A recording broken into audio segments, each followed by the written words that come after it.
I was trying to say. Oh, here you go. Hey, welcome, Brendan. Can you hear me? Just realized my mic was muted that whole time. I gotta stop doing that. Yeah, I mean, yeah, we've just been having some proper interesting conversations, haven't we? Yep, definitely. I mean, Hell of what was that question again? Sorry, we got what was that question we got to ask? It was just a random question they asked, wasn't it? What was Milton. it? Milton. Yeah. Who would play Milton's character? Mac. Honestly, Brandon, we have been talking about this for the last 20 minutes. We're not, kid you not, we cannot find a character in our minds who would be a perfect character to play Milton. We genuinely can't think of one. What about Jeff Bridges? Oh, sorry? Jeff Bridges? Never heard of him. Search him up. I actually hold that thought. I gotta check something real quick. Oh, that is strong.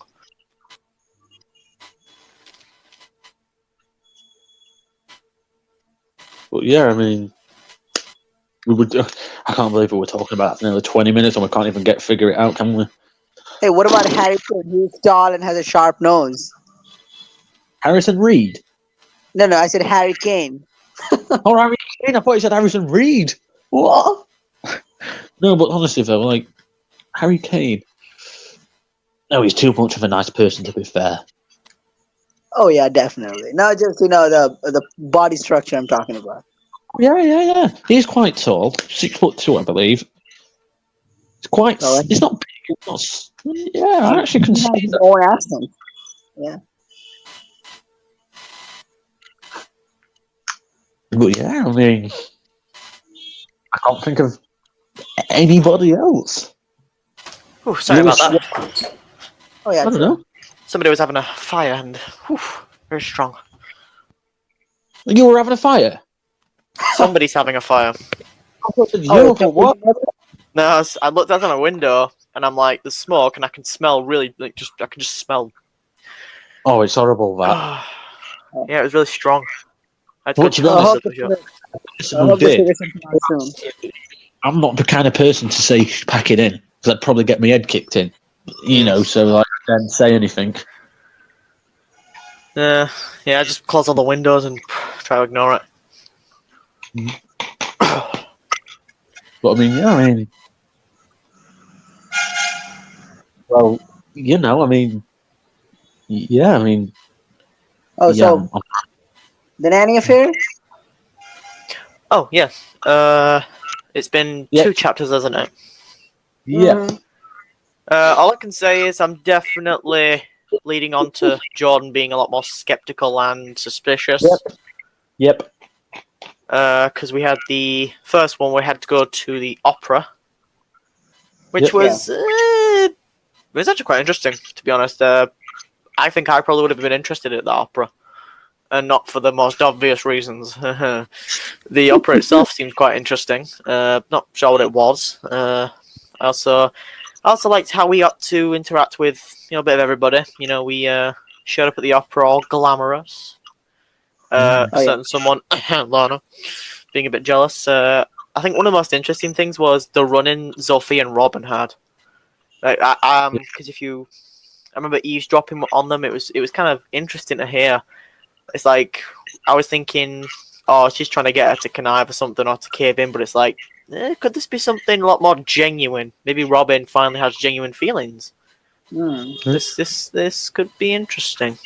And then obviously, Sophia, being the heartless soul monster she is, just walks on out. And then that's when and this defender, may I add, the what? and there's still people what they try and defend us. It's like, oh, come on. Yeah, no. And Sam dress.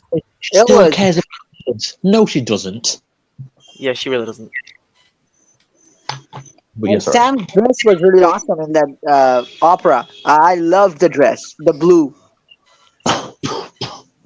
Yeah. No, definitely. Yeah, the dress it looked something like if it was soft and silky, like from a real perspective. It was like I just got like you'd see the dress and it looks so like like a practical like a blanket or something. Yeah, exactly. Yeah, Awesome. it was really nice. I think the suits in a similar design as well for the male version. And then one of the interesting things was seeing how desperate Robin is. I think because she was trying to manipulate Lana, who probably would have gone for it. But I'm surprised Zofia hasn't been nice enough to warn her supposed best friend about Robin. But why should I be surprised? Mm. But yeah, I didn't take this and actually watched it because I'm a little diamond shot at the moment. But I watched the Lost Guardian. I watched Heroes videos. Thank God for him. And I was able to catch up. Took the diamond scene because one thing, funnily enough, is he chooses like ones that I would choose or ones that I have chosen as well. So it's like it's pretty much reading my own in my own sense. And then we brought Lana and her daughter away. Mickey can not Mickey. Sorry, wait no, yeah, no Mason. I kind of got lost for a second there. Listen, Mason can kind of develop on his crush a bit, and we can have we can hopefully get Lana to, if she is going to invest in something worthwhile. We got to enjoy the we got to enjoy the show backstage, and we even had Jordan being a little too close for comfort, for my opinion. Thankfully, stepped away. And it's kind of like just getting a little too close. Personal boundaries. Yeah. Then we get to we have a little tiny one-on-one. We see a little development in the crush, Mason and Liliana. Is it her name Liliana? yeah, Liliana. Yeah, that's it. It's quite cute, quite developing. Then once we get back out, we see Robin cozying up to Jordan, which I thought was a little weird. Obviously, and a bit skeptical, yes. Of course, once I heard the conversation, I can only assume, initially she might not be involved, but I still think she's a bit skeptical overall. Yep. And I'll get to that part in a minute. In the next chapter, but then we go on. We have a little steamy scene in the box booth, which is really interesting, I have to say, for an opera, but equally enjoyable nonetheless. What else? We kind of end off on the note of leaving, and that's when we decide, let's get a job. That's the one thing that makes us pass this time. Get a job. Of course, Naya leads up 3 of what I can only assume is 2 at least. Sorry, the most like the charity one don't bother me. Like the charity one's okay. That's fair enough. The other 2, like, what was she even thinking? What was the last one? Well-being, putting a bunch of chemicals and mixed up stuff down your throat? No thanks. Not even for the perks of spa treatment. Nope. No thanks. And then fashion's just, I got better things to do than look out for fashion 24/7. Charity one, I think it's an okay one, but it's not like the one that we went to, like the opera. They don't because we had the idea of bringing in the people who are being affected. They didn't have the idea. They just see it as rich people, probably not even sending the money to the right charity and such. Same definition of mysteriously, then we get a mysterious thing saying we've got an interview with Bolton Enterprises, I think his name is called. Yep. We get an email after those awful atrocities going over to Sam's for a little dinner with her and the boys, and we get a mysterious email offering a position. Oh my god. Which I don't know why I forgot, because in the meantime, there was... I remember someone on Instagram who posts like spoilers, which I don't mind because it's mainly just outfits, but they give out a big impression. Like, because in terms of spoilers, I'm just gasping to see the whole of the story, so I'll take what I can get. There is a pre-map, just heads up spoilers, so skip the next few seconds if you don't want to listen. There was, like, you can check them out on Instagram from... I can't remember the tag. I'll comment it on the videos and Instagram. But there's a premium outfit, I think it might be premium, of MC wearing a lab coat and some other outfits. So, and that goes with the interview that that you should pass. I'm not sure what happens if you don't get the dead-on answers, but you should pass more or less. To be honest, adding on that as well, a little note on that. I actually didn't take the diamond scene because I genuinely clicked the wrong thing, right? And I actually still got everything. I did that. Right. Honestly, I actually did. I was shocked. But yeah, You know, I have it. Let's just say I have a clip on Twitch thanks to a certain cat who clipped an accidental click of mine on when I meant to click a diamond scene and instead clicked something else.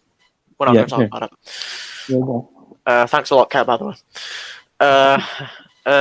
Moving on. Yeah, we have the little interview scene with Jordan. You know, I would have taken the diamond scene either way. You know, because I would have taken the diamond scene because I know I'm not going to let her move on me, but I'm going to take what I can get. You know, and then the end of that, once Sam and the boys come in, like the interview seemed okay. I mean, I got a little weirded out by the last question she asked. What if the interviewer made a move on you? I don't think I've recalled any instance of that ever happening, and 50 Shades of Grey doesn't count. No, I was going to say something, but it don't make any sense. Like, I was going to say, like, she says that, but yet she's the one who's doing that. It shouldn't. It's definitely not. It's definitely not. You know, much. Yeah. Like she's trying to keep it subtle, trying to keep it secret, but still. Yes. Yeah. And then it's like, oh god. Anyway, too much info. Yeah, it's and then it's just like I was like, what makes you think that would happen? I mean, first of all, we saw the interviewer. There was no obvious chance of that happening. Thank God. Exactly. But that was weird. And then this is why I took damage because I want to see all the different things that happen. And one thing you definitely missed if you didn't take it was once you got out, there was actually maybe let me put it up because I can't remember the exact words, but it was something really like it was basically kind of showing like Jordan was still happy, but you could the way it described it, it definitely showed her being jealous in some way. Yeah. I think was it you, Brandon, who said it? Something about jealousy. No, not jealousy. Sorry. Oh, I'm thinking of the thing. She's obsessed with us or something. Was it you who said that? Yeah. No. There was an Instagram, Twitter comment. Someone said that there was a leak, but it's not confirmed. Like someone said, like she's an obsessed stalker. Yeah. Yeah, that were it.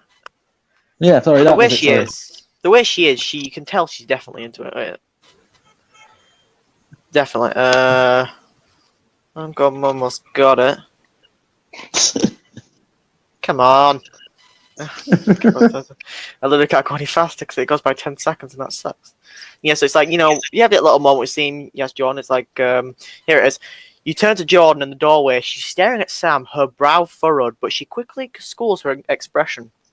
What does that tell you? Oh, no, I've just realised something, and I bet you have as well. I know what's going to happen. You don't think that's going to happen, do you? What happened in the first book, but we're not the nanny. Let's say. I mean, the way it's been pretty. I don't know. It's been pretty obvious that Jordan's had a thing for us. I know from the start. No, but sorry to you two about this. I apologise, but why the hell have I only just realised that now? Oh my good God! No, that's fine. When you said it, I realised. I thought it's a bit obvious what's happening. It's just coming out in more full circle now. Yeah, and then it goes on to say, like, you know, Sam leads the boys to the room to let the feast. You follow them, feeling Jordan's eyes on your back every step of the way. Obviously, she declined to go out with some friends, but you could tell it's because she wanted to. But you could definitely tell. Yeah, it's as well to add on that.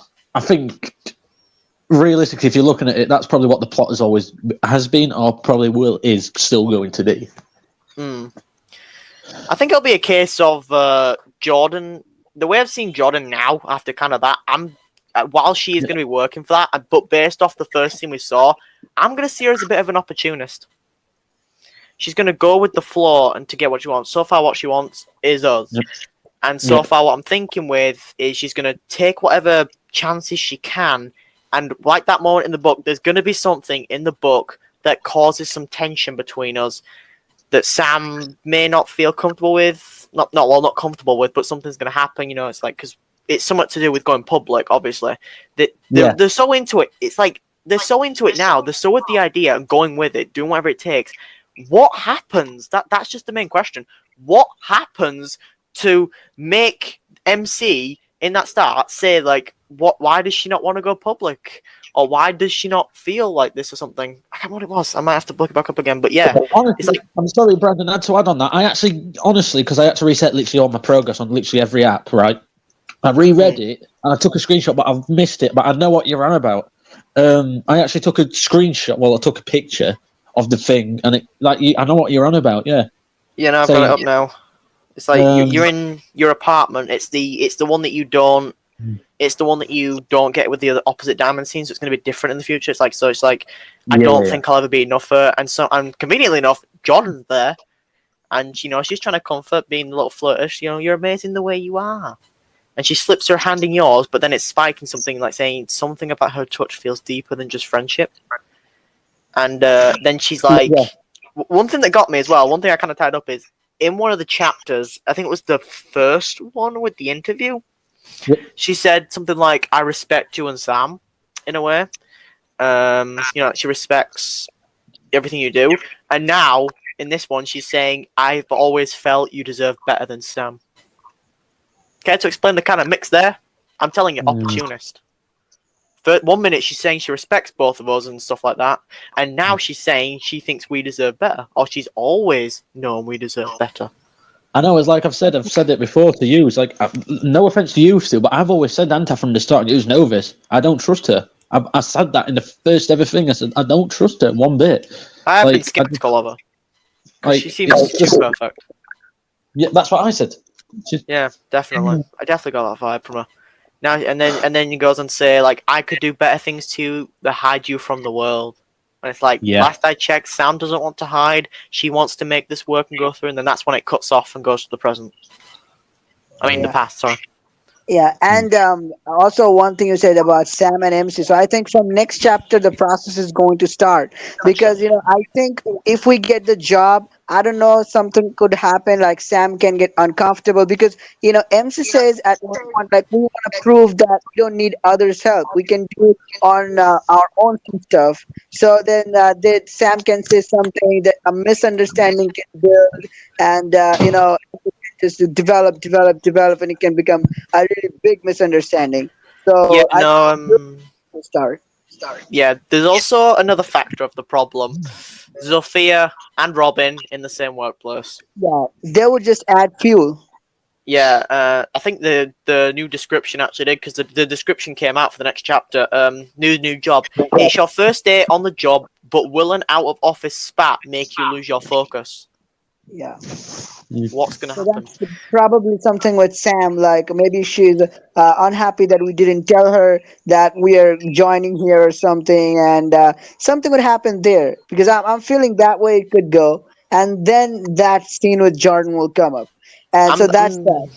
Yeah, I'm thinking something similar because I remember the back end of the last episode, the last chapter after the interview, we bumped into Robin, but there was something at the end. There was something like she wasn't surprised to see us, which is making me think she's the one starting this, and she's the one who sent it. Yes, and adding on that, and you know exactly what I'm going to say here. Why do people still want to try and defend her? I'm sorry, but why? I can see why, in a way. It's because I think it's after that kitchen scene, I think, because what was in the kitchen, I think to me and to other people, for Robin, it didn't just seem like the company. It seemed like she genuinely, and I don't know why, because this is mind-blowing, she genuinely had feelings for Zofia. And it's, honest to God, scarring, really. But to make sure, like Sophia declined Robin. So if I agree with you, Brandon, that I also felt the same thing, and it's true. It seems like true that this whole interview, it's a trap, and it's Robin seemed to know that we were gonna be there. Robin was expecting us, so she wasn't shocked. Hey, why are you here? Nothing like that. No, shit talking, nothing. So Robin knew that. Now the question is Sophia included in this? Because if Sophia is included in this, I don't think Sophia is, because Robin wasn't working with Sophia. So now here's the point. So Robin was first asking us, "Hey, let's work together. It's a property of our father. The Dalton name is there." Then Sam declined Robin. Robin went to Sophia. Sophia declined Robin. Robin went to Lana. We snatched Lana. now Robin's planning this now, so So she's it's really starting with the main premise of the fire, which is us. She's getting yeah, desperate. yeah. Yep. I'm starting to think she's a bit of an opportunist as well because you think about it. Yeah, she's. I'm trying to think of an instance on where I've seen it before. Someone using, but it was a movie. That was it. It's called War. Jason Statham and Jet Li. The too long. Don't read. Jet Li plays the. So there's Yeah, it's in a way. I'm just, So it's like I'm just going downstairs just to do something for my bearded dragon. I'll be like 1 minute. Yeah, no Stay on. problem. 1 minute. Yeah. Sorry. Yeah, so real quick, so the movie War, Jason Statham, Jet Li, it's about two FBI agents. They go after it's set in San Francisco. They're after a gang of Chinese and Japanese triads and yakuzas. They run into this basically this freelance mercenary working for the yakuzas, who's a very dangerous man, and they injure him critically. And let's just say they weren't pleasant, so they go after Jason Statham's partner. I can't remember the name of the actual actor before he turned into Jet Li, because the story is that he got his face reconstructed and he did a lot of things. And then so basically the agent faked his death after the assassin came and killed his family. Obviously spoilers in this as well, but it's just a long and short of it. So then he takes the identity of this assassin, this freelance mercenary, and plays both sides of the triads and the yakuzas to find out who killed his family. He uses both sides as an opportunist. He starts off with the yakuzas, and then he starts to kill them. He starts to work his way over to the triads, and he starts to gain their trust and destroy them from the inside out. Sorry? I'm back. Sorry. You know, we're just saying so. And then he finds out it was the head of the yakuzas who ordered the hit, but the information came from his best friend and partner. It has a really nice twist. It's a great movie. I really recommend watching it. But it actually came from his partner. But in the end, he still wiped out the triads and the yakuzas and warned them to quit the business in San Francisco, which mostly worked. He single-handedly, based on revenge, but and this one favorite thing that he said, which was my favorite thing, is pain can be a weapon if you so choose. That was the one thing that was really amazing. But yeah, Jet Li, Jason Statham, absolutely amazing film. But that's kind of what it reminds me of. Robin is desperate. She doesn't want a truce. She wants to use either Zofia, whilst liking her. If she likes her, that's a bonus, because she really does like her. But since she doesn't like her, she's now wanting to use anything and everything at her disposal. She'll play whatever angle she can to get control of the company. Kind of went off on a spout there. Yeah, definitely. And I think also that Robin part is that, and like you're saying, yeah. So it's gonna go down that. So Robin's gonna start the process of the downfall, and then from there, because Sophia definitely has big plans because she's the main antagonist, so she has to have something big, right? So that would be interesting to see like how Sophia comes into the picture. Like after seeing that, will she join Robin or something would happen? Because it'd be pretty interesting to see where they stand. Because in the trailer when they showed the battle, they showed Sam, MC, and Robin and Sophia on the other side. So I thought maybe they're gonna be the evil power couple, but now Sophia doesn't want anything to do with Robin. So it'll be pretty interesting to see how things go. Well, like what Sophia plans after on the aftermath of this thing, and also Jordan, like if Jordan was working with Robin or not, or if not, like it's Jordan is here only for because she is in love with our main character and wants main character at any cost. So she just uses this situation to prove to our main character that Sam is not the right person, like we see in the trailer. It'd be really interesting to see. Or maybe it's just like something like Bianca in America's Most Legible. So anything can happen with choices. So the next chapter is pretty interesting. Oh, yeah. I think the best way to describe it, in my opinion, is a Mexican standoff in a way. And to anyone who doesn't know, it's basically it just basically comes from a simple thing of three people in a standoff, usually with firearms at each other. There's three of them. They're all pointing at each other. They kind of it's called a Mexican standoff. That's basically what it is, because you've got Sam on one side, Robin on the other, Zofia on the X. They're all against each other, and they're basically just pointing the weapons, trying to work out what's going on. Make it four. Make it four. Well, technically, it's technically it's 4. Technically in that case, Sam has the upper hand. But yeah, that's basically the way I describe it. And mates can stand off against each other, and with so far at a stalemate. But with MC on Sam's back, that stalemate will shoot straight through and send those two down. But with what Sophia has planned, it's not going to be easy. Yeah. What I want to do. Yeah, Sophia is she plans, she's like Milton. She doesn't do anything or run, let's rig her apart. Like she tends to do long-term damage. I think we should do a comparison at some point of Milton and Sophia, because honest to God, those two seem more alike than it is. I mean, no one stands a chance in front of Milton. Milton is that dude is evil, like the most evil character. But also, you start loving him as a villain, because he's a good. I mean, it's interesting, like how to be a villain. Learn from him. I think the one difference between them is Sophia, or she did underestimate us way too much. Milton very rarely underestimates us. There was only one instance at the end of the first book when he underestimated us. Now he's kind of, where it stated on, he knows what he's doing. He's a lot more smarter than Sophia. I have to say, he always seems to be a step ahead of us. Sophia, not so much. She seems to be, if anything, she's sometimes behind us. Yeah. We were just talking about Devil's Deal. Matt and I were talking about Martin, like how a pathetic villain. Not like Milton. He's a proper antagonist character, but Martin is just the furthest thing from an antagonist. He's the furthest thing from anything at this point. Honestly, I know. Honestly, sorry, that's what me and Day were talking about, weren't we? We were talking about him for about 20 minutes, half an hour. Honestly, like he is the gumless beep. Honestly. I don't think anybody will actually, I remember I was looking on Twitter, I saw a bunch of people who was like, shut up, Martin. It was like, honest to God, it was so funny. Just everyone scolding Martin. It was, honest to God, hilarious. I know.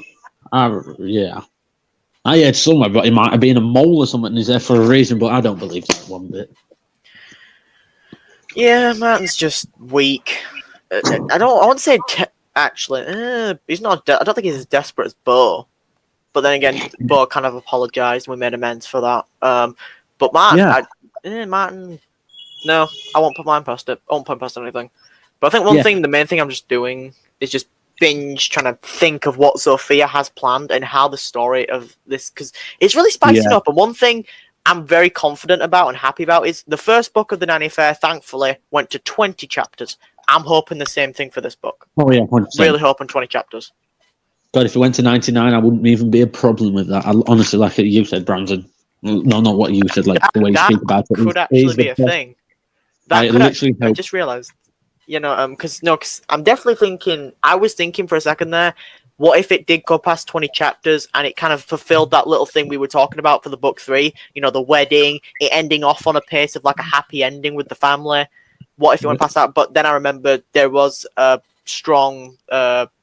I don't want to say a leak, but there was a strong thing that the holiday inspired theme, possibly for the last episode, is the last episode, because you find out what's going on. But I'm hoping maybe it goes past that. Maybe there's a book 3. Hopefully there's a book 3, and then or it just continues on a bit from there. No non-canon side stories though, please. Yeah. Oh no, I hate them. If they can give it like 20 chapters, 21 chapters, like they did with Baby Bump. And then sort of, if they can get a happy ending here, I think they should end it here, because early ending is good rather than just just get like what happened with Open Heart, like going to the third book and then just not having enough story.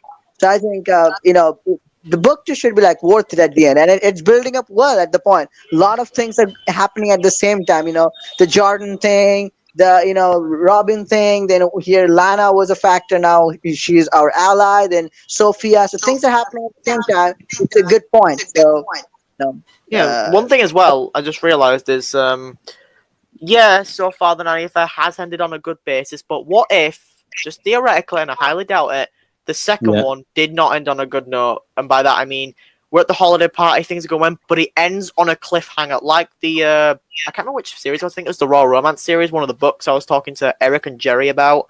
It ends on a cliffhanger. One of the stories fully ends on a cliffhanger. What if it ends on a cliffhanger of us, Sam, not winning the CEO partnership, and that's what starts the book 3? Yeah, definitely. I wouldn't mind that. Yeah, It gives us a definitely. chance to fight back, get the marriage, get the ending. Yeah, I can honestly see that. I wouldn't mind that, actually. Yeah. Yeah, but like you said, the leak, if it said like the wedding is there, so perhaps, because it said Open Heart would end at book 3, chapter 16, and it happened. You said that, I know, someone said that, so perhaps. Yeah, but yeah, like I said, endless possibilities. I'm just super excited for it. But I'm really curious to see what these two are going to come up with, because it's not just Sophia we're going against now. It's Robin. Robin's obviously made herself a clear upcoming threat. Yeah. And I'm just curious. But yeah, the one question I'm asking, and I'm curious if everyone else is asking, is between the flashback we got and what's coming up now, what happened to possibly put that in her head and put us in that situation? What happened? Because everything seems so more or less fine now. I mean, yes, we've got the problem with those two, but other than that, I don't think I've seen Sam more confident. She wants this. She's willing to do anything. She's taking her time. She's positive. What possibly could happen to make her change her mind or something like that? I don't know. It's I honestly can't think. Go on, man. Yeah, I think Jordan's got something to do with it, but I don't literally that's honestly like a question I asked earlier. I generally can't think of an answer. I honestly, I'm actually speechless. I don't know what to say. I can't think of anything. I could see Jordan initially not being involved, but the one thing that is a factor to me as well is Robin when she was talking to her. What if? Because this is actually kind of a good theory in my opinion. She gets the thought, or Robin kind of lets out that she has a thing for MC. What if Robin tries to develop that and tries to work on that to push us and Sam apart, to try and give Jordan something that she wants, so that way, it's a win-win for her. Yep, I actually see what you mean now. Yep. Robin gets control of the company, Sam loses, and Jordan gets us. Yeah, could be. In other words, double crushing her sister. Yeah, could be. But I think, like you said, what made that Sam change her mind? I think from the next chapter, we're going to see the development. The process will start of the devastation start of, because, like I said, like empty things, like she has things to prove, then Sam can get sort of like, it can start as a small thing, like Sam saying, wow, you didn't tell me, you're in my office and stuff. I don't see like why Sam would say that, because Sam should genuinely be happy, but I don't know what's going to happen, because, I actually think I can elaborate on that. This is just a theory, but I think I could know. I don't think Sam will be annoyed, but if she is, I can think of only one reason why, and that is how we got this job in the first place, which I'm fairly super certain Robin had something to do with it. Just hypothetically. What if, because as far as I know, we don't actually know what department we're working for. Yeah, it's environmental, but still, what department does that come under? And just theoretically, what if Robin got us working for her department to boost her? And Sam has a problem with that. That's the only thing I can really see, is Robin secretly got us a job in manufacturing to boost her, because we're just, that amazing. That we could even beat robotics, because they're slamming it at the moment. And Sam finds out working against her, and it's like, that might start an argument, because it's like, I got a job. I'm thinking that's what MC might do. It's like, I got a job. It's like, you're working for Robin, but, she might not actually say that. But if she did say that, I could assume she'd be like, oh no. But like I said, that could tie, like you said as well. It could tie into what you said earlier about I forgot what you said. Honestly, Robin and Joe. Yeah, it could tie. Yeah. No, I forgot what I'm going to say now. But yeah, I was thinking more like the thingy kinks. Because one thing I was curious about is what Robin was actually talking to about John. I believe it was just about having fun or something.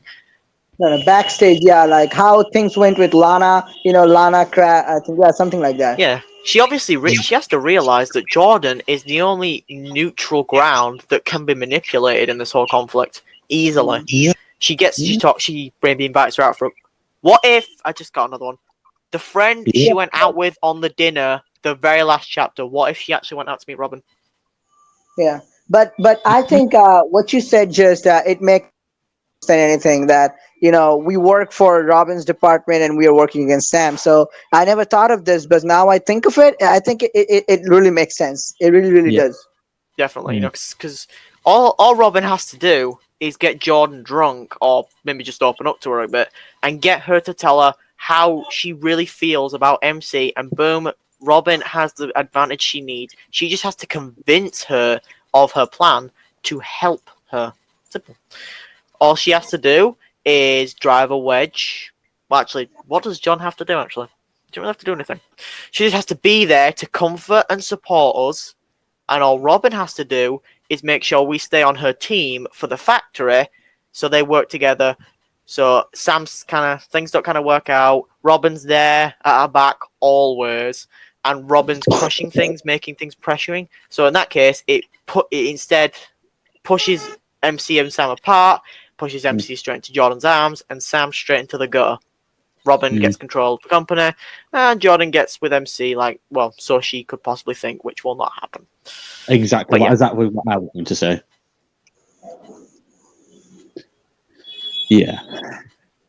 That's definitely the thing I'm kind of going with. But I mean, like I said, we're only on we're going to chapter 9 now, aren't we? So there's still so much more. So, I'm super interested. Yeah. If I'm honest, book 2 has been better than I thought it would have been. Yes, book 2 is much more thrilling. I was like I said before it started, I was really worried that this was. Yes.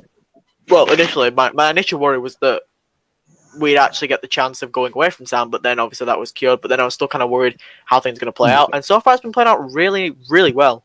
I really enjoyed it. I'm definitely going to enjoy binge reading both these books back to back.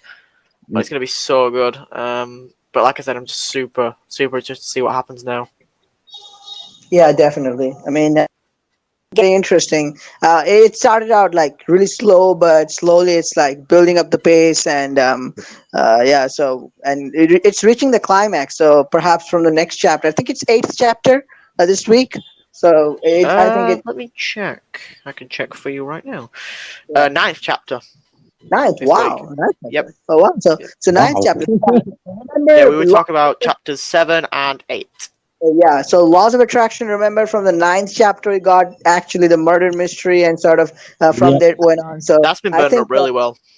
Yeah. So I'm really loving the diving into the actual investigation. It's like we're not even lawyers anymore; we're detectives at this point. Yeah, we're literally diving into it and everything. Exactly, because we're not arguing anything in court or anything. We're just detectives. So it's just like like CID or police officer, like CBI. I'm sorry, FBI. Yeah, more FBI and stuff like that. Yeah, we're literally investigating Aliana's private life, and let's just say, there's been a lot. I know. There's one thing. Sorry, I will say with Bo. We were talking about this, weren't we, Dave, the other earlier. I can't remember where it was. We were saying about how much of a twat he was, say, in English terms, of what we say quite a lot, twat. Sometimes. When Tech took that credit for what we did, I can't exactly put my head what it was. But I don't know if you've read the latest chapter. Did you see what he did?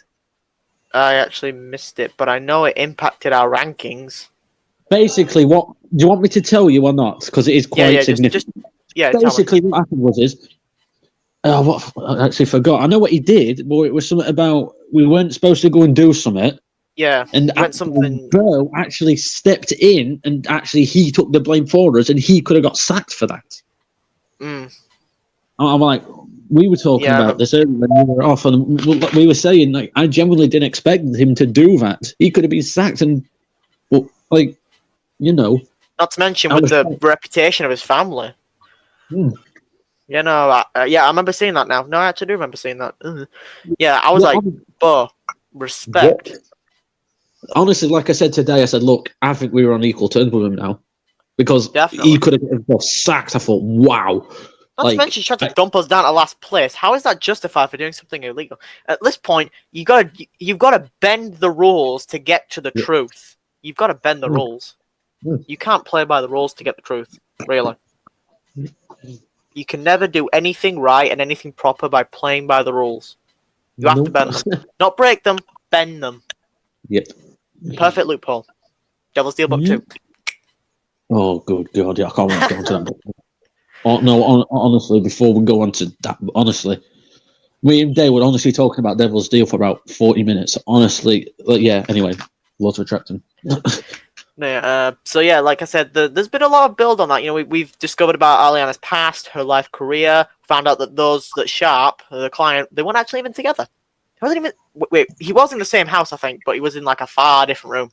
We started looking into the security system, which is really stupid. Deletes after the first night or something, just because nothing ever happens. Perfect security. Then we find out one of the biggest things that actually kind of hit me was that Aliana was seeing Kyung. Is it Kyung? Is it pronounced Kyung? I think so.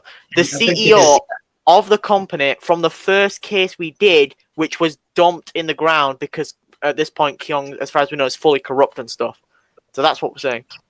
So, like, definitely, this case is definitely going really deep into the rabbit hole, like it kind of said in the trailer. Yeah, it's getting better and better, sort of. Yeah.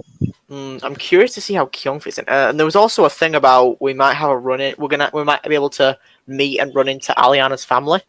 So that might be interesting. Yeah. In the next chapter description, something about Aliana's brother. I'm correct. Brother or sister? I think it's brother. Brother. Right, let me check. Chapter 14, isn't it? I think it is. Yes. Armed with a new lead, your team heads west to depose Aliana's brother. Yep, that's it. Sorry. Brother. Yeah. So this could be interesting. You know, we're on chapter 14. Yeah. This is making me think. So far, this could actually it's halfway. This could end at chapter 16, or it could end at another. This could end between chapter 16 and 20, or possibly in between. Yeah, and possibly I could see a sequel. I think 16 is possible.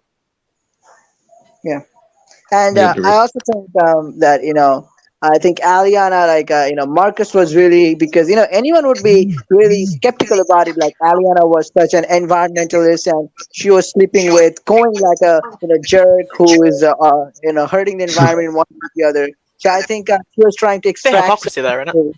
Or ironic. Oh no, yeah. So I think she was trying to sort of seduce him to expose him, deal with the devil, sort of. She was staying close, so yeah, she can get him drunk and spill some secrets, so she can get his company banned and sort of expose him for what he is. And she was successful, but Cohen finds it out and finishes her off. So, and because they said a darkest secret. So that does make full sense, because Kyung, as far as we know, is corrupt from the start, because they buried the case, and I can't remember who it was. I can't remember if it was Bo. I think it was Bo who said Kyung are known for being corrupt and the boogeymen. It won't surprise me if they sent a hitman to kill her to keep her quiet about their company, because if she exposed CEO's secrets, they'd be done. And at that point, it'd be a do or die scenario. So if you take her out, you got nothing to lose. She either exposes you, or you kill her and get exposed yourself, which would be highly doubtful. But you forgot of the best detective / lawyer in the world, so it'd be a lose-lose win-win scenario. Exactly. You didn't read that, did you? Sorry. I did. Yeah. I just vaguely remember it. 'Cause it was last week. Wasn't he pictured in the picture, or am I tripping? He was. No, he was. I did definitely see his picture. I can't remember off the top of my head what it looked like, but I definitely saw his picture. First picture. The one where the security cam picture, the one who's like the person who's going in, who's near the door, who's about to go in. There was a facial ID. He's going. I can't remember if it was Kyung himself or if it was someone else. I think it was. Because Gabe finds another photo after doing a lot of research, the security guard, and he comes back to tell, "Hey, I found the man," and he was looking from face to face, like, "Hey, aren't you surprised?" And they've already found the name. Yeah. I mean, that's how the chapter ends, I believe. Yeah. And then Sadie burst in. Yeah, and then there is actually another shocking revelation, which... Wait. Hang on, what chapter are we on? I actually don't know. Chapter 14. 13. 14. So, there is something I read. It is kind of a spoiler, Well, but I'll I'm just not... say it. Okay, so spoilers ahead. Okay, just disclaimer. There was a leak I saw. It involved something big is going to happen this next chapter. I remember because it involves something dangerous happening. I remember something about the MC possibly getting shot, not dying, but severely being wounded in something very deep, and it causes an intimate scene with one of the love interests, either Gabe or Ashley. If it's Gabe, I'm actually going to go fucking nuts. No, you get a choice. It's based on who you actually choose to your ally. But yeah, something big is going to happen. I remember it said chapter 14, something big will happen. MC will get injured by a gunshot or something, and something big drama will happen, and it will cause your ally to, give in to you. Thank God. Oh my God. Don't quote me because this was a while ago, but that is what I remember from a while. I might try and find it, but that is what I remember best off the top of my head. Sorry you thought about that, because I was talking to this about a day earlier, and I'll not say it anymore. Go ahead. The fact that we got to hook up with Marcus before we even got to hook up with our love interest, not just because of the book, but in anything, like with any hookup things, whatever happened in Choices, I do not agree with that at all. I'm sorry. I'm not going to talk about it anymore. That honestly really grinded my gears. That. Yeah, really, I definitely passed on that. Yeah. Well, watch And the video. Sorry, I to say it was the MCU who went on to Marcus. Yeah, actually, you're the other way around. You're a fucking. He wanted. It's like he wanted a booty call. Honestly, I was like, I need some relief or something. Oh yeah, but I think Marcus is a love interest from now on. Oh yeah, I remember that. There was a love heart. I think he's like a secret third love interest, but I didn't see any information about him. Actually, no, I don't know. That could go either way. I'm not too sure. What to say. Yeah, we get whenever we talk to Marcus, we are given options we are given when we're talking with Gabe and Ashley, a little option with on the left side a little heart sign, Oh no. Okay, I may have been a bit wrong. Wait, let's have a look. Yeah, I found it now. Spoilers ahead, blah blah. So I can't remember if it actually was a gunshot or dramatic. I might just kind of made that up, but I do. There is a definite. It's like chapter 14, Laws of Attraction. You can either have a passionate and dangerous love scene with Aslin or Gabe. And then I'm going into the description. After 13 long chapters, Gabe gives in, don't care, blah, blah, blah, blah, blah, blah, blah. Not to forget Aslin, only if you choose one of them. And there's also a possibility of a cliffhanger on chapter 14. And, this is actually kind of big. So, again, spoilers, disclaimer, skip a few seconds. Apparently, there's this disclaimer. It's possible, or it's set, that the firm will actually drop Marcus's case.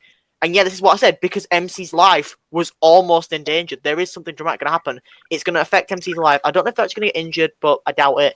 But that, and then they're going to drop the case because it's attacked one of their own lawyers. So something bad is going to happen. Something big is going to happen. I just thought of something, like you said, it has to be something huge, or somebody on the inside's done something for him to close I found down. it. Oh, God, Sorry, MC almost being killed by a gunshot. And then that will cause. I don't know, was it going crazy?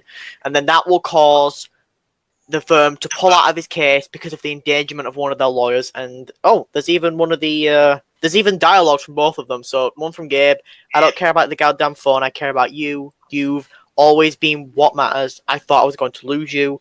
This one's from Aslin. Gabe's right. You are what matters here. You've always been what matters. The idea that I could have lost you, that you and I might never, goes out there from Aslin. But like I said, this next chapter is big. Oh, let me guess. Even though the firm pulls out from the next chapter, MC would not give up the investigation because, of course, he can't, right? It's gonna end on a cliffhanger, though, as far as we know. And I'm assuming MC's gonna go rogue, probably bring in the team, or just go it alone because at this point she can do it alone. Yeah. Makes There's sense. definitely got to be more chapters, though. There has to be. I'd say this is probably going for 20 chapters. I'm really hoping they do not rush and crush this like Foreign Oh no, like Affairs. Foreign Affairs. The pace is fine. The pace is fine. No, because think about it, we're so close with Yeah. MC getting hurt, the investigation coming close. It's like we're on chapter 14, 15. It could possibly go to 16, but I'm just worrying. Don't crush it. know. Don't rush And- it. Poof. Before we go and talk into something else, I forgot what I'm going to say now. Yeah, that's what I'm going to say. Sorry, the book surprised me massively. Like, Definitely. like honestly, yeah. I mean, I got no more else to say. I can't put it into words of how much the books actually surprised me. You know, we had high hopes for this book when it came out. Like, you know, I saw the trailer and I was like, a crime book, some interesting allies. This is such I mean, I thought the MC was actually going to be the ally. I got proved wrong. But you know, I was talking with Donovan over it, and it was like, you know, we're working our way up. It's got a good pace. The story's really good. We're just hoping they don't crush it with the, you know, the timing and dropping the big case. And they did exactly that perfect. They dropped it perfectly. It was chapter 9, 10, and we've been working our way up since. So we've had good praise for the book, and there's a lot of people who have been making a lot of fan edits about it. But so far, it's been going well, and I can definitely say next chapter, in terms of LI, everyone's going to be happy. Just trust me. All the Gabe lovers, all the Aslan lovers, it's gonna go nuts. Yeah, I think the timelines are gonna blow up. Yeah, we finally did it. We finally got it. Yeah, that's what I was going to say. Now I'm just about to say the gay romancers can shut their beep up now about it. Oh my good god! Honestly, I don't know about you. Like. Honestly, all I see on Reddit and in Twitter, like, it's just like, oh, I can't get to see my game. Oh, it's always a slow burn. Why is it a slow burn? Because it always has been, and you know that. So I can understand some people liking Gabe. You know, it's like, you know, it's just who they like, which I can respect. I mean, yes, there's a lot of people who, you know, they do a bit much, but then again, some people do the same for Aslan. It's like, you know, just take down a notch. You know, you like your ally. It's fine. But when they force a character on you that much, you're going to like that character more if that's who you get put in your face. A lot of people agree. Like, yes, a lot of people like Gabe, but they really do put him in your face. That's the one thing I really disagree with, and I can see why people don't like Gabe. Some people don't like Gabe as much. They just put him right in your face, and they put him right up front when it's like you've got Aslan and possibly Marcus. I dread to even think about that. I always said this as well. I don't like Gabe. Let's get it out there. I don't like Ethan. Really don't like him. But he's a lot better than Ethan in every single possible way. Every single possible way is better than Ethan. I think some people may agree with you on that. Yeah.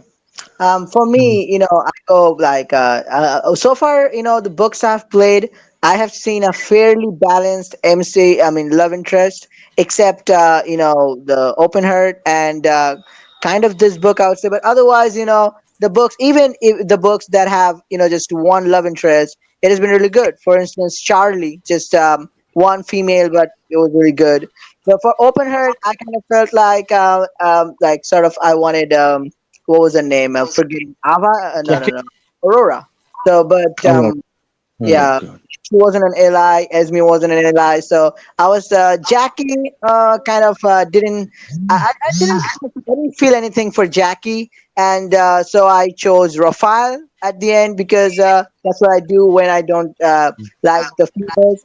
So for like laws of attraction so far, you know, I thought maybe if Lena was a proper ally, I mean, Ashley's good, but at the end, I also don't feel the spark with Ashlyn kind of personally because I don't know. So it could be Gabe because, you know, like I can like if this is a slow burn because I would definitely like to see if it causes any scandal because he's our boss. So, you know, that would be super awesome. Or I would love to see if Marcus is there.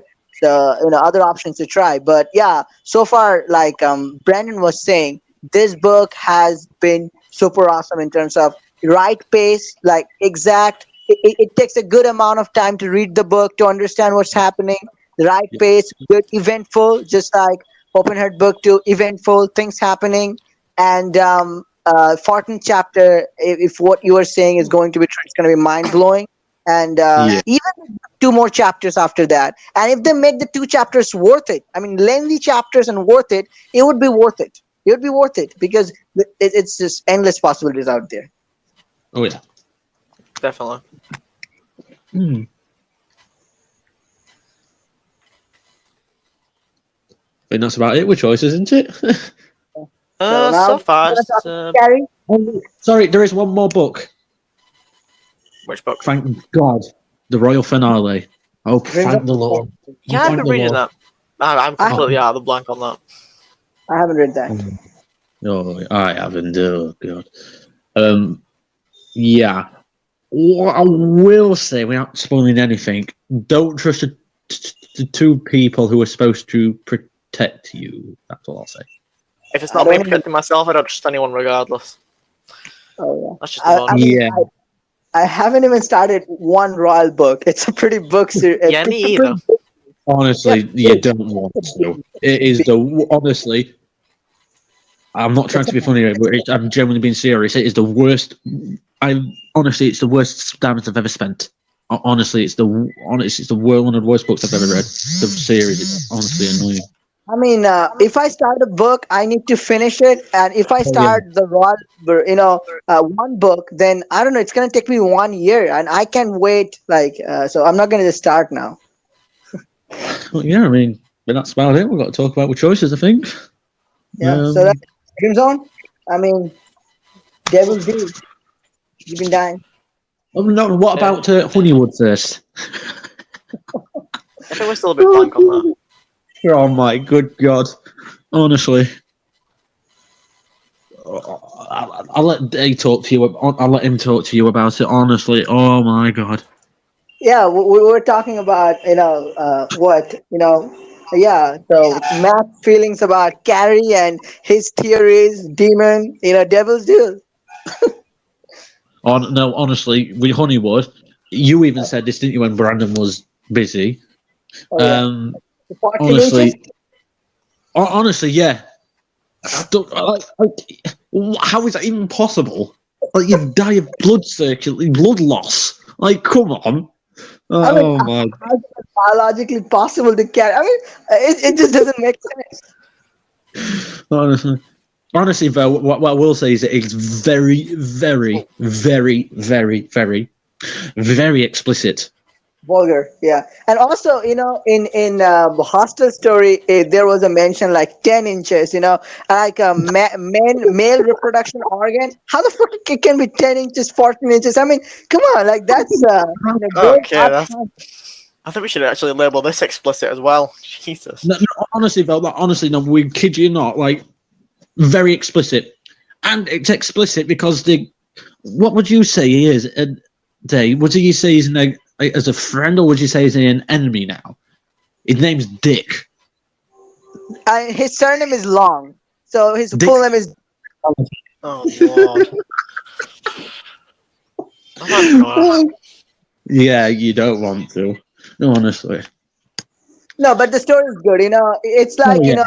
start with sex, but at the end, like people would realize in that place that sex is not everything, and already an officer realizes. So I mean, it starts on a like dark side, like lots of sex, murder and stuff, but it will end on a bright note. So it's a journey. I think you said one of our best favourite scenes. What we said was the fact that somebody puts a shotgun in your face because you don't pay them, because you could pay them money. So, Honestly, that scene really made me laugh so much. But yeah, I mean that's. Oh, Brent hasn't read it, so you don't want to spoil it for him. So let's just move on. I was going to say, yeah. Devil Seal's the one I've read. Yeah. I'm not caught up on Pornwood. Oh God. Oh. But yeah, I mean, Devil's Deal. I mean,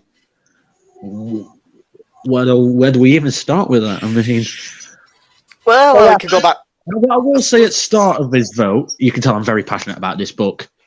Why would we need help from the enemy?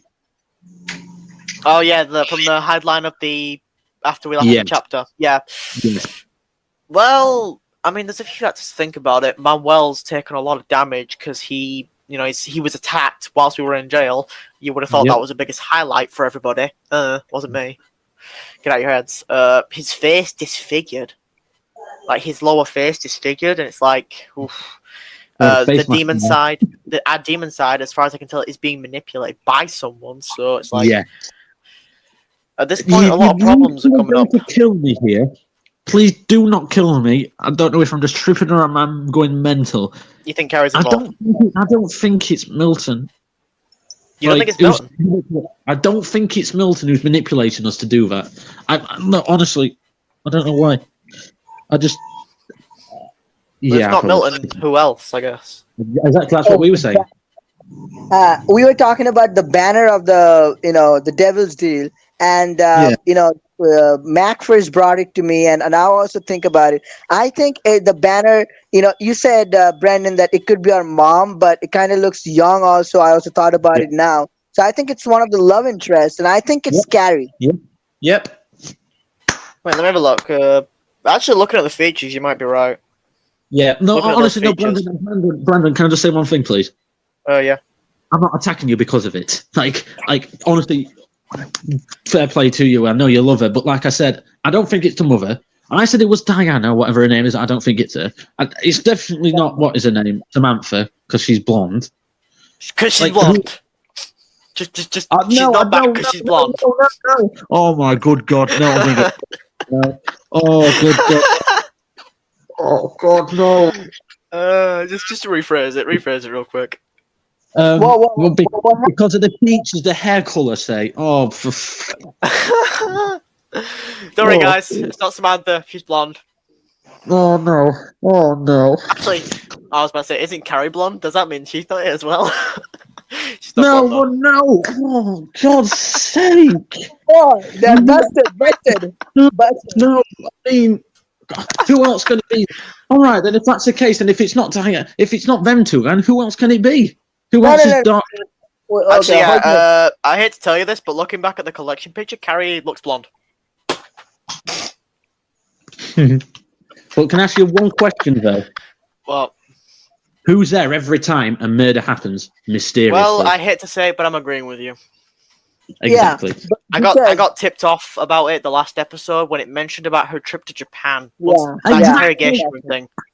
Yeah. See, honestly, it's funny as out this. I don't have hope against you. It's just funny, innit? You said this about the blonde person. I'm like, oh, for God's sake! And now I say this. It's like it's a mystery. That's what I like about this book. That's what we were explaining earlier. I don't think Carrie's the bad person, but I think she's going to get involved somehow and more. Yeah, I think she's going to become something like us.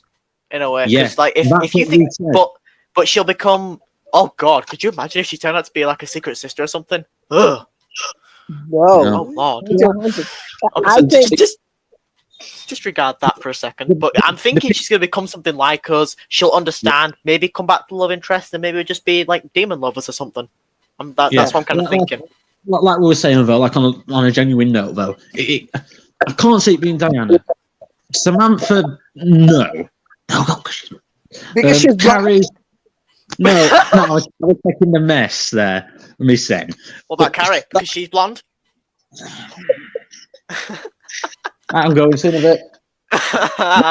Get back here. But like honestly though, if we're talking about that case, then if it's not Samantha or Carrie, who else is dark-haired? Miss Dawson and Diana. She's old. No, don't go for that. She don't look old to say that she's old. Her facial textures don't actually look old. No, but still, though, like I did say Diana, but when you were away earlier, like honestly, I can't. Like he said, I can't think it's being her. But yes, that's the holy water and the cross. She's not. I don't know if this counts, but technically it can't be Milton because he's got white/blonde hair, so it can't be Milton either. Come on, man. Right then, who's all right then, I'll bring up the same point every time. All right. I didn't realise this, did you? I don't think we talked about this ever before. We talked about it earlier, didn't we, Day? Yeah. Let me think about this, yeah. She's in denial, isn't she, say, yeah? Who, Karen? She saw us go to Manuel's house. She saw that owl, and she still fucking didn't want to believe us. She's in denial. She's in Come denial on. because she thinks it's too much violence or something. No. Too much. She saw the bloody owl herself. Yeah, I she know. just she It's just lives in the ridiculous. river. She lives near the river. Denial. Oh yeah. honestly. Not to mention, she's seen our sides turn in the interrogation room. If that's not normal. Even the jail guys thought it wasn't normal, but they thought it was cool. They just like, oh, it's cool. Yeah, it's pretty cool. Yeah, Want to be like you? The red eyes. Since who has red eyes unless you get them turned or something somehow? But who genuinely has red eyes? Well, nobody. But like I said, folks, look, I know what you're going to say here, and I'm trying to be serious here.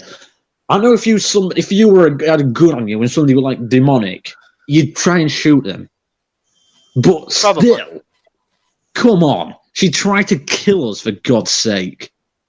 Actually, I'm trying to think. Where did she actually shoot? It mentions she shot, but where did she shoot? That's the question. And that's the thing. She didn't say. I would assume she would show lower body, maybe near the arms, or injury, not the head or the chest. That's what I'm assuming. I'm assuming she either shot warning shots or just shot somewhere like less lethal to the body. That's what I'm assuming. Yeah. No, but seriously, though, not that aside, like, obviously, like, I do agree with you now. I'm trying to be serious here. Like, she is involved in it in some way, but I don't think she's the main person. I will say that. Actually, there is another factor we've kind of overlooked as well. Felix. At the end of the chapter, we confront him about the deal and Milton. Yeah, and then as well, if I'm not mistaken here, like, isn't Felicia actually alive still? As far as I know, she was critically injured by the bird thing. I'm not sure if she escaped. Because I'm pretty sure. Because he said while we were in the middle of the street that she was still alive, and he called us. She was still alive. Yeah. Yeah, Felicia. There's another problem. It can't be Felix or Felicia because they're both blonde. Last one, I promise. Don't just get to my head. But you know what I'm trying to say, don't you? In the picture, it's too young to be the mum. Like, it's. I mean, it could be. You never know. I mean, Dream Zone are very. Brendan, if you look straight away, who would you say that first thing, that person not on the background picture thing? Who would you say it looks like most? It does genuinely look like Carrie. It does genuinely look like Carrie. Now that I think about it, and now that I actually look at it in detail, it does look like Carrie. Like, maybe I'll do a side-by-side comparison, but that does look like Carrie. Facial expression, like actual facial features. Why? Yeah, so here's the thing. If you become demon, your hair changes. Perhaps I don't know, like maybe something like that. That's what I'm saying. That makes sense. I would expect a change or something. That kind of makes sense. Well, you know what I was trying to say? Like, I get what you're saying. Yeah, it's like I actually brought that up earlier. I don't know what made me say it. I said, that's the thing. And that's the thing I like about this book. It's so much mystery behind it. And we haven't even got into what actually happened in the chapters at all. And we've gone on about it for 10, 20 minutes. It's like, that's what's so good about this book. Yeah, we dropped hints about it, though. You know, it's like we got arrested. We finally got thrown in the slammer. We find 2 jail guys who all you have to do is just punch one in the liver and boom, you're instant friends. No. That's just how hard to punch people in the liver. Oh. Mm-hmm. Yeah.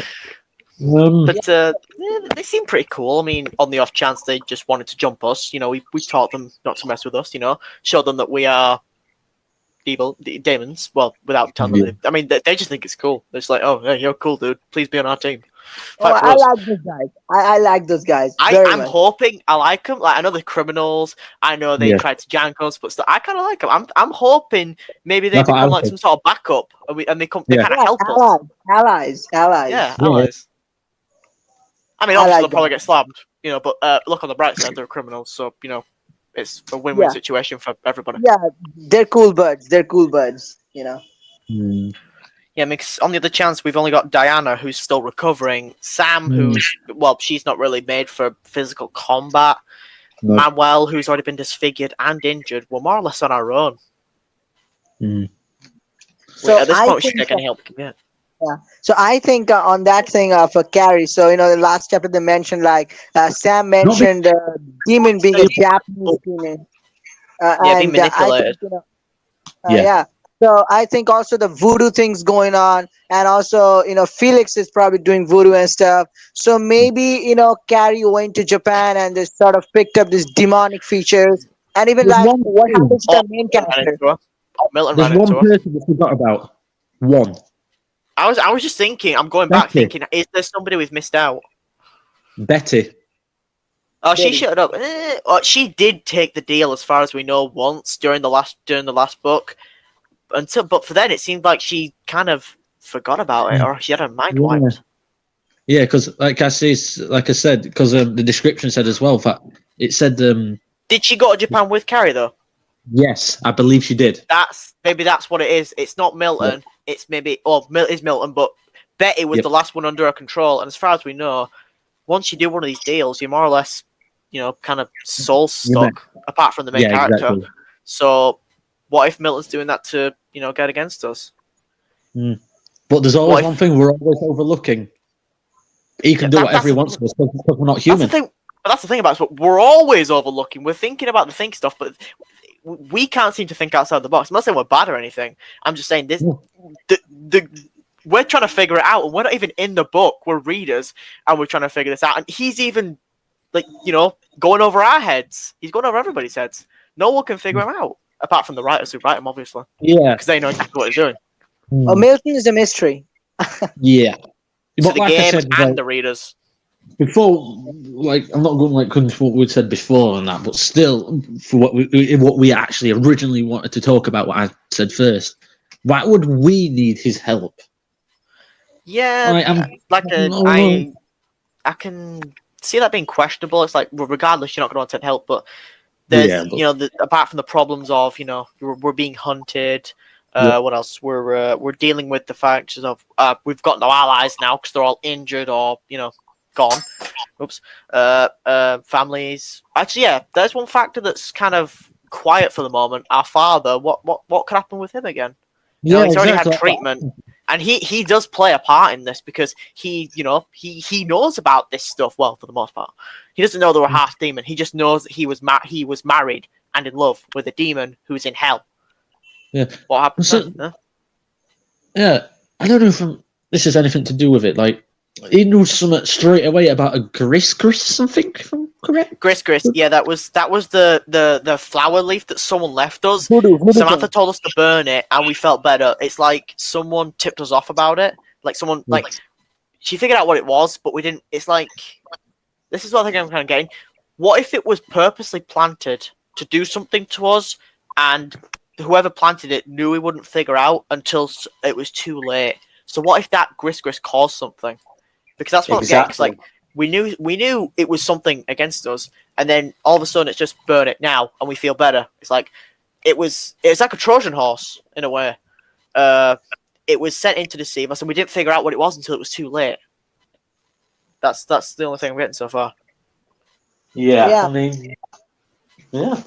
Like I said, I think Milton, like the next chapter descriptions you're talking about. So I think you're right, because as of last chapter, we saw like Carrie had relationship with both Felix and after that Betty. And Felix and Betty, they both have deals with Milton. So I think Milton could have manipulated them into bringing Carrie to Japan, and from there becoming the supervillain sort of demon. And then maybe she doesn't remember, because we don't remember when we're demon, or what happened to the doctor. Sometimes we don't also remember what's happening. So maybe same thing's going on with Carrie.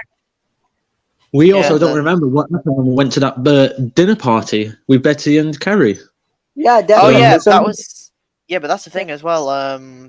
What's it called? It's not just us that. Well, if it is us, it's not just us with this memory loss thing. Carrie seems to have possible memory loss as well. Exactly. Gather. Exactly. So she's being manipulated by perhaps Milton, and maybe we're getting Milton's help because Milton's helping us probably to defeat a common enemy, or maybe she has a deal for us because he wants to believe like he's helping us, but it's a problem, and he wants one to. thing as well. There is another factor as well, as Felicia has also, as far as we know, taken the deal, and that's kind of what put her in the scenario. Exactly. Yeah, no, he did, because he promised her beauty and caused men going crazy for her, and in return it's like that. It's like what's it called? Rick and Morty doesn't. I know what to add on that. The way it's worded, I've literally just read the latest chapter today again because I had to get a new phone. No, because my new phone's coming tonight. Sorry, but yeah. And anyway, like I said, it says he promised, because looking through a diary, wasn't it? I think it was, or a computer, I can't remember. Something about he promised her men's hearts. Yeah, men's hearts. That's it. Literally. Promised men's hearts and immeasurable beauty for the rest of her life. But it had a side, sneak. It's like an episode of Rick and Morty where Rick takes his granddaughter to the store and it's being held by the devil. It has a bunch of items that give you things, but take something in return. So there was a thing that made people fall in love with you, but it made you impotent. There was a stethoscope that would make you smart or something, but would make you mentally disabled or something. So yeah, it's like that. It's to give something, to take something. So in Felicia's case, she wanted something, but Milton turned it so he got something as well. He got a crazed killer that he could use against us. Yep. So at this point, all I can say is nothing is what it seems, and don't trust anybody. No, apart from who you've already got on your team. Apart from blonde. Yeah. Apart from people, yeah. Apart from other people. Yeah. Yeah, I mean, honestly, though, like, that's the thing. At least we can joke about it. That's the thing. Yeah, definitely. A lot of jokes, a lot of puns, and a lot of blonde. No, what was I going to say again? What was I going to say? It was something about. It was something about the deal. I can't remember. It was something to do with one of the characters, and I think something odd that happened. Manuel? No, not Manuel. I think something tied to that. No, Felix, that was it. One thing we're getting is we're going to get the information out of Felix next chapter. What if Betty's after? We're gonna get information out of Felix one way or another next chapter. Yeah. And also, I can bet a tenner Carrie's going to show up at the door trying to arrest us again. Oh yeah. Exactly. So, but we fire at Felix, and the bullet stop, and we say like, "Oh wow, the fucking Matrix had to come into play." So that was that. All I'm saying is, I think we should start putting bets on how many times and when we're going to get arrested every chapter. I think we should start putting bets down. Yeah. I'm a compilation for getting arrested. Yeah. Oh god. Yeah. Let's see. What else? What else is there? I'm trying to think back to the first book of who there was and trying to see if I can piece together. Because one thing I know about Dream Zone is they can tie in characters from way back. Oh, so we know that, and that's generally that is not pointed at you. We know that for a fact. Yeah. So I'm just thinking. I'm thinking back to this book. Who in the first book is there that could actually have an impact or could be here? There's the father. There's Manuel. I was about to think back to Half Human for a second there, but I kind of managed to get back onto it. What else is there? No. Betty. No one is. There is someone. I may have to go back through it, but there's someone. That's the thing. Sorry, go on. I actually don't know what we're going to say. Sorry. Yeah, but there's definitely got to be somebody. We've had Miss Dawson. We've had Felix. We've had. I can't say it being Miss Dawson. No, Miss Dawson's. She's like she'll work for Milton, but only to make sure she's covered because she's terrified of our mother. Because we already know our mother is a high-ranking member of Hell. And Milton's obviously trying to, from what I can gather, like I said before, Milton's trying to do some sort of coup to destroy everything, and our mother's trying to keep some peace, trying to keep the chaos down in Hell. I think as well, she said something interesting, something about, what was it? Something about just Hell politics, and I'm one step ahead of him or something. I don't know. Something to do like that. Yeah. One thing that I'm thinking, like I said before, is one thing I'm still strongly on because we're on chapter 10 now. Is it coming up to? There's 16 chapters. This is definitely going to go to book 3. I'm thinking the 16th one is going to be it's about time you showed up, mother or something, and she comes in and turns the tide of this fight, because at this point she's the only person who I can think of who's actually ahead of Milton and etc. Yeah. One thing I've just realized is one of the videos I've been watching on Dream Zone, they've been doing it on a modded version, and it's like I don't get how they've been getting away with that. I can't remember the name of the thingy, but I remember because I was using it to go back through. But they do it through a modded version, and I thought YouTube and the studios cracked down, but then again, it is Dream Zone, and their company hasn't made much impact on anything, so it doesn't surprise me. To be honest, though, like I don't see a personal problem with it. Yeah, for What? sure. Like I just genuinely don't. To be honest, I've said this before. Like, I'm not going to say I'm innocent. I did it with choices at first. I said that before, and then once I realised how good the books actually were, then I started to realise. But with Dream Zone, I mean, the prices. Let's say It's similar with if the- episodes as well. yeah, I mean, as well, when my iPhone was coming as well, when I had my iPhone the other day as well, the prices are like Gems. they're astonishing. And the gems in Dream Zone are much, much more frequent than episode and choices put together. Oh yeah, And expensive. oh yeah. 100%. Thing is, though, there was I actually saw this a few days ago. I was on looking at episodes. There was this YouTuber who she was a dedicated episodes YouTuber. She did stories for 4 years in a row. She finally released a video talking about the modded versions of them and an explicit version where you could get infinite gems and stuff. And her account, her official account, non-banned one, was banned. She did a long video about it, and like she was like, "Yes, I've been with the app. Yes, cheating," but then she went into the actual problem of the prices of gems. She was still banned regardless, but episode cracked down on her. But she was one of the biggest members, doing a lot of free publicity, and then she was still banned without a heartbeat. But I mean, yes, she was cheating, but she should be allowed to cheat. But what do you expect with the prices? I know exactly. That's what I was going to say. Like, there's one thing saying, "No, you shouldn't be doing that. You shouldn't be doing that." But what is it? For about 70 passes for about £38. The pass system in episodes isn't too bad. Four passes for about a few hours. I mean, for about 3 hours is like one key in choices. So the pass system isn't that bad. Yeah, I need to pay a lot. I mean, it's just so many options. You gotta keep paying. Like, it's a lot of money, and also the money is different depending on where you are. For instance, it's not the same value. In some places, it's like a huge. More or less. In the United Yeah, States, more or it's not that much, but in other places, it's huge. Yeah, exactly. I mean, yeah, I can understand they're a mobile app; they need money, but still, it's like don't rip off your customers. They like your content. Make it a fair price. VIP is one thing they need. I'm pretty sure you said they added something like that, Mac. Yeah. Actually, I mean, they do get the money, right? I mean, some people buy it, but there are going to be some people who just play it. So it depends on what's in it, though. To be honest, I mean, with the episodes, when I had to get rid of my iPhone the other day, I think it was yesterday, sorry, they actually did have VIP, right? Which I found all right. Logged into the same account on my Android tablet, and it wasn't there. I thought, what? And it was £13.49, and you get 50 gems for signing up, 10 gems each day. I remember this. Unlimited reading on choices on episode official stories, not the community ones. No ads, obviously, and something else. I can't remember where it was.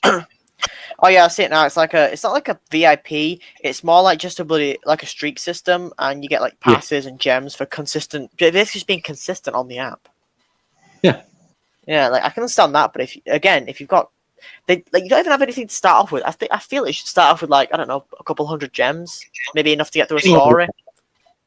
Because you get like one gem per episode, which is okay, I guess. And you can't even get the full app unless you pay diamonds, unless you read like something like astonishingly like 100 chapters or something stupid in it, something I don't know. I mean, yeah, don't get me wrong. For the smaller ones, they do a good system. You start off with 2 passes, you read like 30, you get 3, 40, you get 4, and those all fully restock within 3 hours, which is better than the choices key system, in my opinion. Because with like stories that are 15 to 12 episodes, you can get through them pretty easily. Because one thing you can do as well is you can re-click on the app and you can watch an ad to knock off 30 minutes of the timer. And like what I do, sometimes that's what I do. I knock it down to only when there's 10 minutes left, and then I let it play off. And you can usually do that about a good 7 or 8 times, so you can get a full 3 sets of passes. So it's not too bad. But for big books, like I've been reading one called Beat Again, that's about 60 episodes. So yeah, that's gonna take a while to get through. But similar choices. But I mean, I guess you could say that's the same with choices and their bigger series like Bloodbound, Open Heart, Baby Bump, the entire Royal Romance, Cordonia, Crane and Flown, etc. series. That's all one big series. Yeah, they're all separate books and separate titles, but they're all themed of the same series. They're going to cost a good few thousand diamonds. Oh, 100%. Like, I calculated it. I actually did the full math. Just under 1,000 diamonds to get all the gem scenes and all the outfits in the Nanny Affair 1. No joke. I did that full math. It's all worth it. Oh, well, yeah, it's worth it. Like, in my opinion, I prefer doing it as the chapters come out because when you think about it, you're still sending the same amount, but you've got time to earn more, like I said before. Yeah. Especially with the simple method I use. Just get VIP, just do a Braywood Manor, auto-clicker. Easy. Get a good few hundred diamonds. I can get the equivalent of the monthly VIP diamonds in about a few days. And I could double it within a month. Triple it, quadruple it. Yeah, honestly, that's what I am doing at the moment. Well, actually, to be honest, I'm actually on about 3,000 diamonds at the moment, but you know. 3,000 diamonds. No, but seriously, I'm thinking once I get VIP back again, I'm going to do a video, like a screen recorder. I will show people how I do my method and how I set things up, and maybe it can help people get diamonds. Like, because it's not breaking or cheating or anything. It's just using an idle method, and plus you do still have to kind of be there because you have to. Like the way I do it, you can't. I mean, yeah, you probably could do it bang on, but it requires math. Because one thing, I use an auto clicker basically, and you can edit the seconds into when it clicks. So far it's on just a consistent click and click. Someone super smart and like a mathematician could edit it perfect to set the seconds to what they need to be to fully do it completely automatic. Obviously, I can't. Like I might have looked into it, but still, and I do have to automatically manually restart the book, put in my name, maybe edit some of the wrong choices, but still, it's more or less automatic. But someone super smart could do it. But yeah, like I said, I might post that video because I do need to get my my YouTube channel up and running. But yeah, I might start that off with how I make my diamonds, and it's like you can make the VIP amount of diamonds 10 a day, quadruple that in a month. All it takes is an auto clicker and just you by your phone, maybe in a charger. Oh yeah, I think we went off a bit off topic there because we were on about bloody Devil's Deal and that. So yeah. Yeah, but it's all mostly related. I mean, but yeah, like I said with Dream Zone, like the person I watched, they're obviously using a modded version. Like you don't have 4 million odd gems and diamonds. Oh yeah. No one buys that much. Yeah, but did you upload that a very scandalous proposal video on YouTube? No, not yet. I'm almost finished with that. But yeah, I'm thinking I get VIP back. I upload the tutorial first, then start with the very scandalous proposal because I also need to upload my siege clips as well. Okay. But yeah, it should be real soon, hopefully. Okay. Hopefully. What else was I going to say? But yeah, I can easily see Dream Zone, that one not being as bad because at this point, no one's going to report it because they're not going to care. They're just going to get to watch Dream Zone on YouTube. But at this point, the company's not going to crack down either because so far the company is kind of silent. Like they don't really have a social media presence. They have a Facebook presence, which I've seen and which I follow. Like, but it's very, very rare. Like I saw one of the latest one of them commented was I can't remember if you showed me this, Mark. It was June talking about the hostel story. Yeah, you did. Yeah, it was on the sorry. It was Facebook. On the Apple iPhone store. Obviously, I look at just swiping through with it, and it says the reply is hostel 3 is in development. But what? Yeah, it's like they have very rare interaction with anybody really. Like, so they're not going to crack down on people using modded versions. I mean, at the end of the day, it's still free publicity for them, and they'll still probably make money because not everybody knows how to get explicit versions. But I mean, some people, like some rich people, might like. They probably might buy it and just enjoy it. But to be honest, that's probably what fuels them more. Rich people enjoying the games because they enjoy the games, but they've also got plenty of money to put in. So that's doing a favor for us as well. Exactly. Not meaning that in a crude way, but still. No. Oh, no. That's what I was saying. Like, the game is there, there's money, so some people definitely buy it, but they can't expect everyone to buy it because that's just it. Yeah, so it's like, yes, it's like I could probably release Devil's Deal, and books like that. Obviously, actually, yeah, I'm surprised they haven't been taken down because actually it's not Twitch, but still, YouTube could get reported for sexual. Because let's be honest, this book is super explicit. I'm surprised there's still Yeah. episodes of it on YouTube.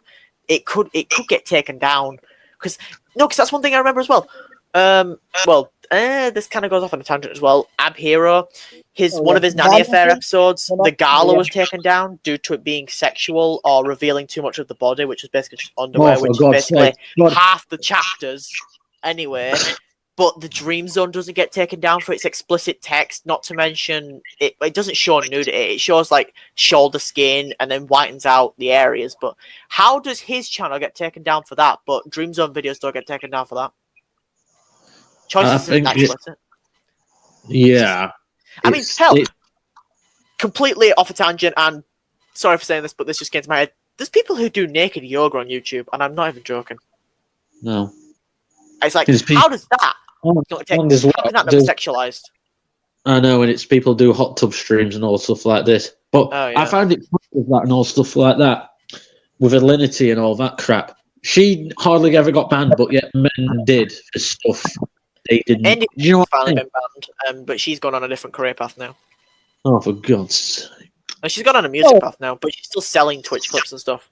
So it's kind of explicit. Yeah, I think the videos, like if your channel is like sort of monetized or something, then I think they just there's this community guideline, and if someone is reporting, I don't know how that works, but maybe most of these Dream Zone channels, they're not like that popular, so maybe YouTube don't look into them much or something like that. I still think it's a little stupid though. Like, it's like if you don't like it, just don't watch it. Like, you don't have to. Exactly. You don't have to take it down when loads of people enjoy watching it. Not obviously for the sexual thrill, or some people do, but majority don't. They enjoy it for a story. You don't have. Yes, it might be. It might be explicit, but I don't see how it can offend anybody. It's just explicit. If anything, that ties in. Honestly, you'll know what I'm going to say now. That ties in with what I said on that screenshot. Yeah, it's just it is explicit, but it's, if anything, it's realistic in a way. You see it online all the time, and it's like, why? There's loads of stuff. Why don't just ignore it? I mean, yes, some of it is reportable, but last I checked, how is it offending you? It's not. If it was really demeaning, it would be taken down completely. But it's not. I think as well, to add on to that, what I was saying, this might get a bit deep, but I don't care. Basically, it's like anything. If you don't like it, don't watch it, and if you don't like it, just don't comment on it. Don't say you don't like. Don't say you don't like it. You know what I mean? Yeah, just do you. Just don't criticize. Like, I think one of my main points, which I'm trying to get across to people, is, and I don't know if you saw it about it. There's this one person. The name begins with an S, right, on Twitter. They're very vocal about that Ride and Die. All these dumpster trash books get all like books in a negative way. Yeah, like a sexual book like this. Like, fair enough. Or because Ride or Die didn't get a sequel does not mean that you need to put another book down that's not even been released yet, I should say. Or because your book got cancelled doesn't mean you have to go and put another book down. All I can say is respect people's opinions and such. Like, not so much that you'll scold their books and opinions and scold the books they like. Just respect their opinions and respect their content that they put in their opinion. If you don't like it, don't watch it. You don't have to demean it and stuff. Don't watch it. I can understand that. Like I said, I said in that thing, I said I respect their opinions, but don't go and put another book down because yours got cancelled. I'm sorry, but it's just wrong. It's not even been released yet, for God's sake. I mean, there's plenty of books that should have got a sequel that I saw. There was plenty, but Why didn't I? They don't need one. I think Ride or Die could have done with one. Like, it wouldn't have been a bad one. And there's a few others that could have got sequels, but it's like, the past is down for now. But like I said, also there is a possibility of it happening. I mean, hello, Queen Bee's getting a sequel, and that never originally planned one. The only sequel I can remember that they confirmed they were never making was It Lives and Foreign Affairs for standalone books. I don't actually remember them announcing that A Very Scandalous Proposal was a standalone book. I don't remember that ever being announced. Well, that might just be me, but still. I know. It's just. World's weird. Yeah. I can respect people's opinions, but when it gets a bit too far, it's just. There's a difference between respecting people's opinions and just, going too far just to scold them. Just to scold them all because they like a certain. Yeah, it's like there's a good few people I know who don't like the Nanny affair, but they don't score my opinion. I'll just say it now. I love it. It was my first book. Yes, it's very it's a little explicit, but I like it for the story. I like it for the characters. I know a lot of people don't like the characters, but I don't see my opinion getting stoked. I post what I like, and it's mostly positive. I mean, but if I don't like negative, I'll just respond to it and say no. Put it down. Exactly. That's what I've said with it. Like, it was somebody genuinely said. I don't know if you saw it or what, because I actually mentioned this, and a lot of people liked the post. Actually, quite a few. I was more than shocked. I said, like, something. I can't remember what I said. Something about you can't say Sam's a bad parent at all because you can't sleep with Robin. That's just sick. There's a difference between focusing on the story and focusing on who you can and can't hook up with. Yep, exactly. Yeah. But there's one thing I would literally go sickening on. If somebody said to me, "You're a bad parent," I'd be like, "What? Don't you dare say that to me." I mean, sorry, but they wouldn't say that if they could sleep with Robin, would they say? No, they wouldn't say it. It's ridiculous, honestly. So how can you really base a character as being a bad parent? Because you've only, if anything, it's a book. You've only seen a smallish front about them. You've not seen their whole life. I mean, they're only 8 years old. You've not seen the past 7 years of their lives. No, you can't. It's like, it's just judging a book by its cover and quite literally a character. When she's with the kids as well, she it's not like she don't want to be there. She's a very, very good parent. She's far from even a bad parent. Like, honestly. She's just trying to make things work in a difficult situation, get that out of the way, and then focus on her kids and her life. Exactly. It's like, I mean. There's just a lot of that's confusing, honestly. Yeah, like, we're talking about the books what got cancelled and that. Like, we were talking about that earlier. Like, yes, It Lives got cancelled, and I wish it didn't, but I'm not going to moan about it on Twitter. Hey, look on the bright side. People took it in their own hands, and they're making a fan-made sequel that everyone's liking so far. Definitely. It's like don't stay negative. Do something positive about that. Exactly. The guys making that book. What's the actual sequel called? It Lives With Us. Project Within. That's it. So It Lives Within. Yeah. So they're got a group of amazing writers. They're taking it into their own hands. They're doing something positive. And the community is liking it, Hell, even Pixelberry might like it and experience it because they're making. Yeah. I think they're using sprites. Yeah, if Choices hadn't abandoned this, well, there wouldn't have been an It Lives project on you. Who knows? It might be the best sequel they could have made, and who knows? Pixelberry might officiate it and put it on their app, giving them credit. But still, that's a possibility. So that way a fan-made book that everyone likes can get put on. Bit like episodes, they've got some standalone books, but a lot of them are made by authors and writers who post their own versions and then sometimes get changed and officially made on by episode. A bit like the newest one that I read, Operation Quarterback on Episodes. That was a standalone book. That was their own book that someone made. It was much longer and it had a sequel, but Episode liked it and they verified it. They put it into their official book section. Obviously, they took it down a bit because their official ones are a bit shorter-ish. They go for a certain length, and they haven't added the sequel, but that's possible yet, or it might just be to give the author more credit for them on the sequel. But Episodes, I like the way Episodes do that. I think Choices could benefit from that. People making some fan-made stuff and putting it on. Yeah.